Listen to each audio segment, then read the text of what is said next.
যদি নাহি পাও, যাও সুখের সন্ধানে যাও।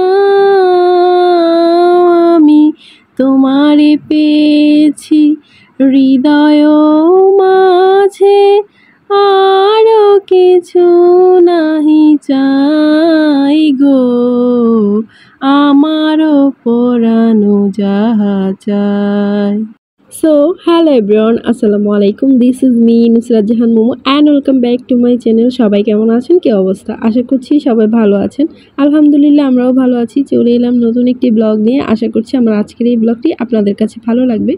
আজকের ব্লগে রান্না বান্না, ঘর গোছানো কিছুই শেয়ার করব না। আজকের ব্লগে অনেক উপকারী, অনেক প্রয়োজনীয় একটা জিনিস সেটা শেয়ার করব। সেটা হচ্ছে সামনে তো রোজা চলে আসছে, আর একদমই বেশি দেরি নেই।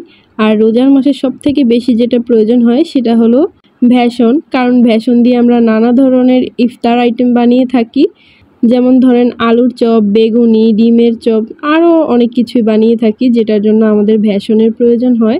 আর সেই জন্য ঘরোয়া উপায়ে আজকে আমি বেসন বানাতে যাচ্ছি। আর বাজার থেকে কিনা যে ভেষণগুলো, ওইগুলো কিন্তু খুব একটা স্বাস্থ্যকর হয় না। আর সেই জন্য আমি আজ ঘরেই বানিয়ে নিচ্ছি। এইখানে আমি বুটের ডাল নিয়েছি, আর নিয়েছি মসুরের ডাল, খেসারির ডাল, সেই সাথে গম আর পোলাওয়ের চাল। এই 5টা আইটেম হচ্ছে আমি নিয়েছি। এখন সবগুলো একটু মিক্স করে নিলাম। এখন আমি যেটা করব, একটা সাদা রঙের কাপড় নিয়ে নিলাম, আর এটা হচ্ছে নরম একটা কাপড়। তো কাপড়টাকে আমি ভিজিয়ে নিয়েছি, তারপর এইভাবে করে মুছে নিচ্ছি। তো আপনারা চাইলে এগুলো কিন্তু ধুয়ে পরিষ্কার করে রোদে শুকিয়ে নিতে পারেন, তারপর হচ্ছে গুঁড়া করতে পারেন। তো আমি যেহেতু ইনস্ট্যান্ট বানাতে চাচ্ছি, আমার হাতে হচ্ছে খুব কম সময়, আর আমি চাচ্ছি খুব তাড়াতাড়ি হয়ে যাক, সেজন্য আমি কাপড়টাকে এরকম ভিজিয়ে মুছে নিচ্ছি। তারপর 10 থেকে 15 মিনিট একটু ফ্যানের নিচে রাখলেই এটা কিন্তু শুকিয়ে যাবে। ডালগুলোকে এরকম একটা কাপড় দিয়ে মুছে নিলে যে পরিষ্কার হয়ে যায় আর খুব তাড়াতাড়ি এই বেসন বানানো যায়, সেটা কিন্তু আমি আমার খুব প্রিয় একটা আপুর কাছ থেকে শিখেছি, ইউটিউবার আপু। তো ওই আপুটাকে অনেক অনেক ধন্যবাদ। আসলেই এই টিপসটা অনেক বেশি কার্যকরী। না হলে দেখা যেত এগুলাকে ক্লিন করে দেন আবার হচ্ছে রোদে শুকিয়ে তারপর আমাকে অনেকটা সময় নিয়ে বানাতে হতো। তো আমি তো ইনস্ট্যান্ট বানিয়ে নিতে পারছি এভাবে মুছে নিয়ে। তো আপুটাকে সেই জন্য অনেক অনেক ধন্যবাদ। আর হ্যাঁ, আমি কিন্তু এই কাপড়টাকে কয়েকবার ভিজিয়ে ভিজিয়ে তারপর হচ্ছে মুছে নিয়েছি। আর সেটা হচ্ছে অফ ক্যামেরায় করেছি, আপনাদেরকে আর দেখাইনি, কারণ ভিডিওটা অনেক বেশি লং হয়ে যাবে।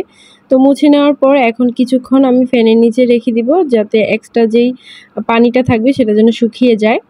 কিছুক্ষণ ফ্যানের নিচে রাখার পর ডালগুলো কিন্তু শুকিয়ে গেছে। তো এখন আমি চুলায় একটা ফ্রাই প্যান বসিয়ে দিলাম, তারপর এই তো ডালগুলো দিয়ে দিচ্ছি। এই ডালগুলোকে আমি খুব কম আঁচে আস্তে আস্তে করে অনবরত নেড়ে চেড়ে তারপর হচ্ছে মুচমুচে করে নিব। আর উপর থেকে ডালের উপর যেন কোনো রকম কালার না আসে সেটাও খেয়াল রাখতে হবে। অনেক বেশি নাড়াচাড়া করতে হবে। আমি কিন্তু এইভাবে রেখে দিব না, নাড়াচাড়ার উপরেই রাখবো। আর আমি চুলার আঁচটা কেমন রেখেছি সেটাও আপনাদেরকে একটু দেখিয়ে দিচ্ছি।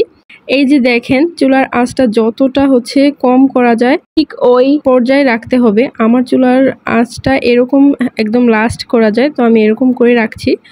তারপর এই তো নাড়াচাড়ার উপরেই রাখবো, একদম নাড়াচাড়া বন্ধ রাখবো না। আর যেই পর্যায়ে খুব ভালো করে এগুলো গরম হয়ে যাবে, ওই পর্যায়ে হচ্ছে আমি নামিয়ে নিব।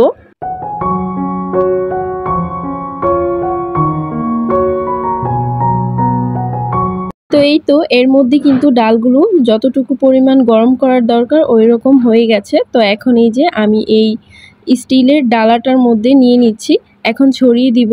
এগুলো ঠান্ডা হওয়ার জন্য অপেক্ষা করব, কারণ গরম অবস্থায় যদি ব্লেন্ডার করতে যান তো আপনার ব্লেন্ডার কিন্তু নষ্ট হয়ে যাবে।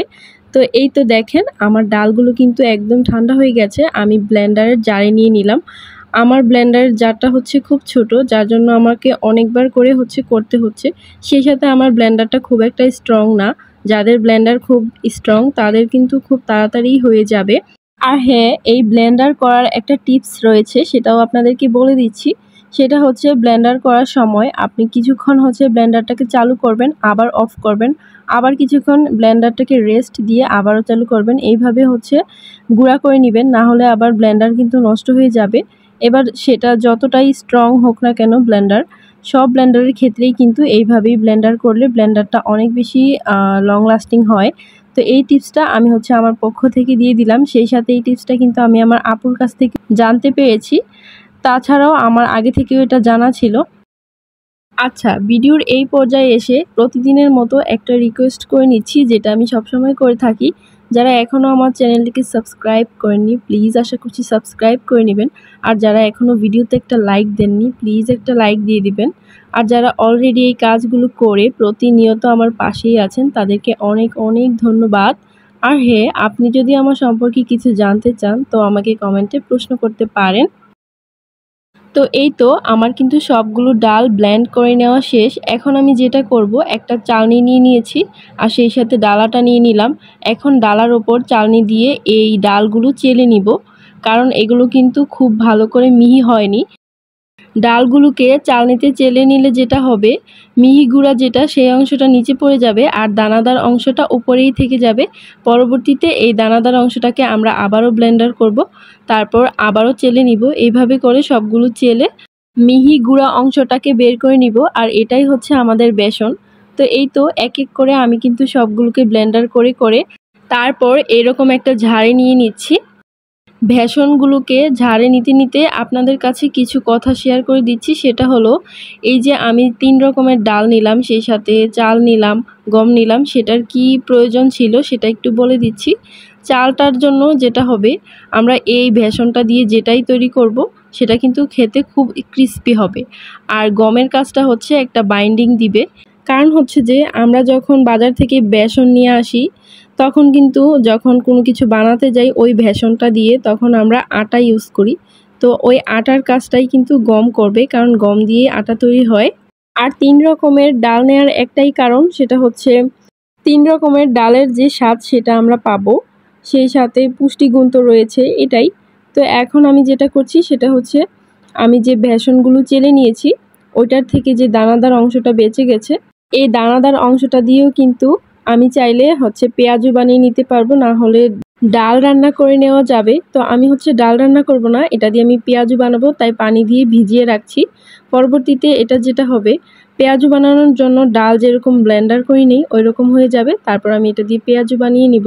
তো দেখেন, বেসন বানিয়ে এই অংশটা যদি গুঁড়া করে আমরা রেখে দিই তাতেও কিন্তু আমাদের লাভ। সেটা হচ্ছে পেঁয়াজু বানানোর জন্য আর আলাদা করে ডাল ব্লেন্ডার করা লাগবে না, সেই সাথে বাটাও লাগবে না। তো এক ঢিলে 2 পাখি মেরে ফেলার মতো কাজ হয়ে গেল। তো এই তো আজকের মতো ভিডিওটা এই পর্যন্তই ছিল।